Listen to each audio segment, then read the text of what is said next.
This video is powered by the pros at Pascal Air Plumbing and Electric. Arkansas owned, Arkansas operated. GoPascal.com. I don't know, just excited to get out of here with all three games. Came down here a little beat up again, just playing guys that hadn't played much all year, and seemed like they just kept making good plays in the field, advancing runners and helping the team win. Thought we did a great job hitting 2 outs, because I think we might have scored just about all our runs with 2 outs. It just was a great day for us, having a chance to come out here and sweep and facing a really good pitcher. I mean, incredible arm. I guess he throws with both arms, which is really amazing. And we got his pitch count up and fouled off a lot of pitches and took some big swings with like I said, with 2 outs, runners on, drove in a lot of runs there. And pitching, they held them down. Good offense, held them down all weekend, really. Tom? Yeah. Hey, Dave, can you believe with all that you've gone through that you guys now are tied with Vanderbilt atop the whole league? And it just seems kind of unreal, Yeah. Yeah, the team's kind of unreal, to be honest with you. They just believe they can win, and they just show up. And that's what I said yesterday. They show up every day to play, and they think they can win. And if you don't think you can win, you're not going to win as many as you should. And they did it this weekend now. But yeah, I mean, I'm obviously we're all happy where we are. We're just trying to win today, and try not to worry about everybody else. And guys are getting ready to finish up school this week, and now we got South Carolina coming in that struggled at Kentucky, so I'm sure we'll get their best shot next weekend. Hey, how big was Brady Slavens for you this weekend? Moving up in the order, and he homered in all 3 games. What would you say? Man, it was big. Putting him in the 4-hole, I was just trying to show him a little bit of confidence, especially with a couple of guys out. And I don't know if he'll stick there when we get our 2 other outfielders back, but he had some really good at bats and some big swings, and help us get the lead. And just really happy for him that that he had such a good weekend. And obviously probably wouldn't have won a couple of games without him. Andrew Ellis. Yeah, Coach, probably the best outing for Zach Morris, really going back to the fall even. And, it seemed like his velo was up a little bit. Just how encouraging was to see him, do what he's done for you before, but do it so well today. Yeah, the game, it seems like a month ago, that game we lost in Little Rock. I guess that was last Tuesday. Seems like a couple weeks ago. I thought Zach threw extremely well. And so that's maybe the beauty of a midweek game. Even though you don't win it, you get to see some things and get some guys out there. And he threw really well. And the thing that a lot of people don't know is that we had him up and down the bullpen a couple of times this weekend. So he threw a lot of pitches, not just the ones you saw in the game, but getting up, pitching, not coming in. And because we had him hot last night until we got the last out. So just a really good job of Zach really helping us out today. And with Holland, it seemed like his stuff was better today than it was last week. Did you anticipate it would probably be a shorter outing for him? Just kind of what'd you see from his outing? Yeah, his stuff was a lot better. And he was missing, but he was just missing. I mean, it was a ball or 2 off. It's not like he was a foot off. And, he got himself into trouble. He got behind, or, that's usually when they got him. But it was almost like he was just a little rusty. And, I think we were all encouraged by what we saw, really good stuff, and maybe just not quite the command that he had maybe 3 or 4 weeks ago. I'm guessing we'll see the command next weekend. Robert. Coach, we had a Mississippi State reporter tell us in the press box that their dugout was getting kind of angry with the way that you guys were just making play after play. What did you think of the way your defense played today and all weekend, really? That was the first thing I talked about after today's game, was that our defense was outstanding all weekend. And just like today, they gave Bolton an error on that ball in the hole. And I guess when you make 2 or 3 plays that are amazing like that on the weekend, they think you're supposed to make it every time. And he knew he had to get rid of that ball extremely quick, and he did. And he short hopped the first baseman, and he didn't pick it. They gave him an error. I think it was a hit, but I thought we played super defense. I don't know if we made an error yesterday. Maybe we did in the outfield on a throw and another throw, but we made play after play, double plays, and just fielded all the ground balls. Bolton made some extremely tough come and get it type plays that sometimes people take for granted. Those are really, really difficult plays and slowed them down offensively.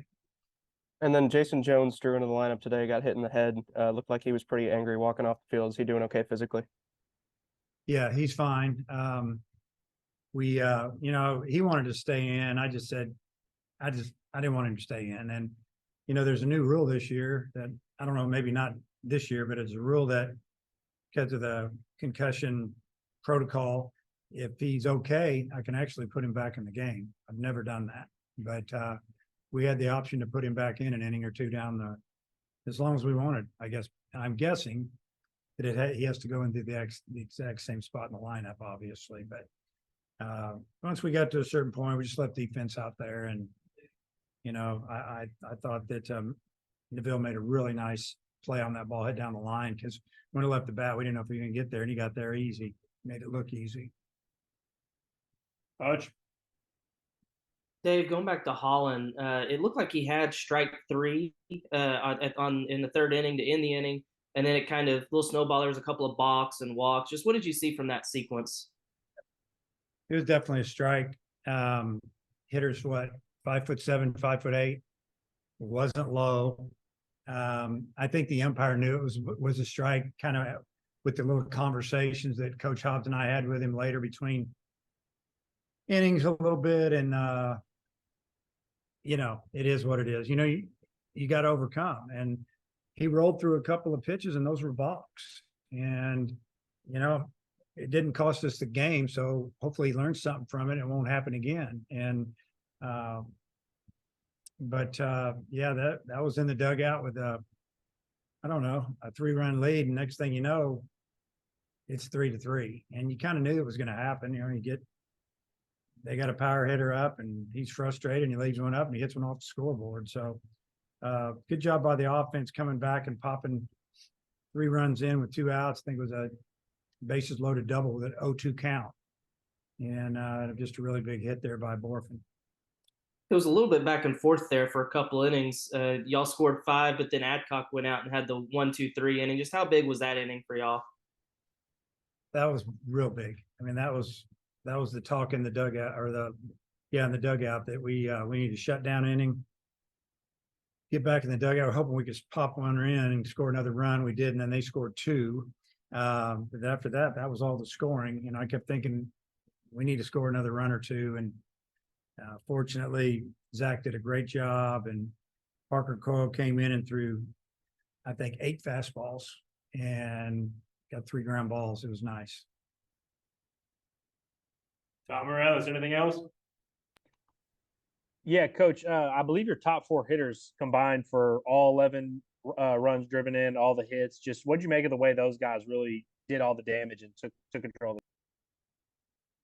Yeah, I mean, they kind of took control of the game. Really the first 2 games at the bottom of the order had really helped us score runs with, hits or advancing runners. But what the bottom of the order did was get on base for those guys. And obviously Kendall Diggs with 1 swing drove in 4, and Borfin drove in 4 with 2 swings. And, McLaughlin and Slavens, each drove in a run, and 1 drove in 2. And it was just, it's a super job, that they were on base 8, 9, and then all the way around. They did a good job for us. Hodge, last one. Yeah, Dave, with Holland, is his leg back to 100% or close to it, or how is he doing with the leg? Yeah, it's not 100%, but a lot of the pain's gone. So, he'll continue to monitor that and work on that this week, and hopefully we can get that to the point where he doesn't even think about it anymore. Hey, Dave, last quick something. Yeah. Wagner and Josenberger, you feel pretty good for the coming weekend or what? Wagner's getting the 2 pins out of his thumb tomorrow. And, then it's kind of just up to him. Right. So I'm hoping that he'll be taking the bat by Wednesday or something. Who knows? And I think Josenberger would tell you he's about 85%. I put him on the roster, but I didn't want to run him. And they've been working extremely hard with our strength coach and our trainer, stretching and running and exercising and, trying to get right. So hopefully by Wednesday, we'll know if they're going to be able to go Friday. BetOnline.ag is your number one source for all your basketball info, stats, news, and scores. Get the latest odds and lines, including the latest player reports for this year's pro basketball playoffs. BetOnline is always your sports information headquarters this season, as we have you covered for all your sports wagering needs. Basketball, MLB, NHL hockey, right down to UFC and boxing. BetOnline is the fastest and easiest way for you to get your betting info, including live betting options and your favorite casino and card games you can play right from your home. Head to the website today or use your mobile device to get in on the action. Be sure to use our promo code BELIEVE to receive your 50% welcome bonus on your first deposit. That's BLEAV. BLEAV. Bet online, where the game starts.